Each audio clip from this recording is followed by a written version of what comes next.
नमस्कार, आप देख रहे हैं कैपिटल टीवी बिहार और मैं हूं आपके साथ सृष्टि शाह। आज हम बात कर रहे हैं उस बदलाव की जो सिर्फ सड़कों पर नहीं, सोच में भी आया है। बात हो रही है बिहार की सड़क क्रांति की। वो क्रांति जो पथ निर्माण मंत्री नितिन नवीन के नेतृत्व में पूरे राज्य को नई दिशा दे रही है। और हाँ, ये वो बिहार है जिसे कभी लालू राबड़ी राज के दौरान गड्ढों में सड़कों की बात कही जाती थी। जंगल राज के उस दौर में बारिश में सड़कों को ढूंढना पड़ता था और कभी सड़क पर चलना बड़ी परेशानी मोड़ लेने जैसा होता था। तब सड़क का मतलब होता था भ्रष्टाचार, कमीशन, कागजों पर बनी विकास योजनाएं। लेकिन अब जमाना बदल गया है और इसलिए हम बात कर रहे हैं कि अगर किसी ने इस बदलाव को जमीन पर उतारा है तो वो है नितिन नवीन। बात करें अगर नितिन नवीन के समय में सड़क कार्यों को लेकर, तो मुख्यमंत्री समग्र शहरी विकास योजना के तहत हर साल 500 करोड़ रुपए आवंटित किए जा रहे हैं 2024 से 25 और 25 से 26 तक। इसमें सड़क, नाला, फुटपाथ, तालाब और पार्क का सौंदर्यीकरण शामिल है। यानी अब शहरों का कायाकल्प कागज पर नहीं, जमीन पर हो रहा है।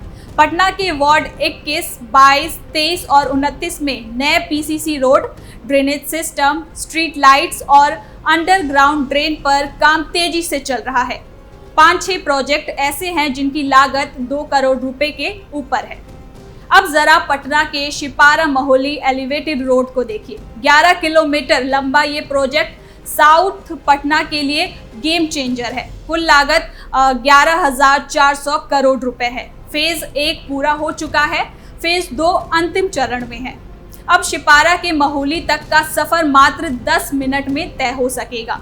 वहीं मोहना, मुंगेर, मोकामा, ग्रीनफील्ड 4 लेन NH 33 82.40 किलोमीटर नया प्रोजेक्ट जिसकी लागत है 2,243 करोड़ रुपए। यह एक्सप्रेसवे रक्सौल हल्दिया कॉरिडोर से सीधे जुड़ेगा और व्यापारिक गतिविधियों को नई रफ्तार देगा।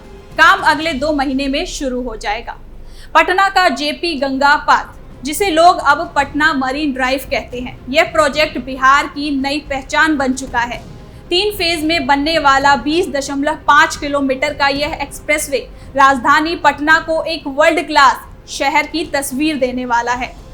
भारत नेपाल सीमा सड़क परियोजना 554 किलोमीटर लंबा नेटवर्क, जिसका 80% कार्य पूरा हो चुका है।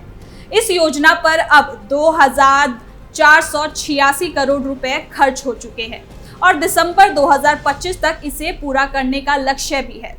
अब बात करें ब्रिज ऑडिट और मेंटेनेंस नीति 2025 की, तो पहली बार बिहार में 85 बड़े पुलों का ऑडिट IIT पटना और IIT दिल्ली की मदद से किया जा रहा है। ब्रिज हेल्थ इंडेक्स और BIMS सिस्टम के जरिए अब पुलों की सुरक्षा भी टेक्नोलॉजी से तय होगी।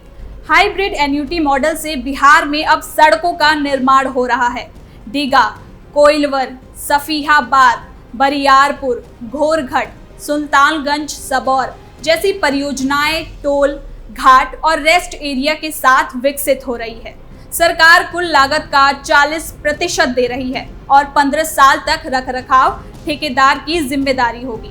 चकिया मधुबन रोड चौड़ीकरण, बांकीपुर और पटना के 100 से अधिक लोकल गली प्रोजेक्ट, हर गली में PCC रोड, ड्रेनेज और स्ट्रीट लाइट से ये सब सिर्फ कागजी योजनाएं नहीं, जमीनी सच्चाई बनेंगे।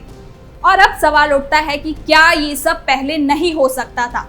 हो सकता था, लेकिन तब सड़क योजना के नाम पर दलाली होती थी, कमीशन का खेल चलता था और अफसर मंत्री की जेबें भरते थे। नाला सफाई हो या सड़क निर्माण, लालू के राज में हर काम का मतलब होता था घोटाला। लेकिन आज तस्वीर बदली है। नितिन नवीन के नेतृत्व में बिहार सिर्फ आगे नहीं बढ़ रहा, बल्कि उड़ान भर रहा है।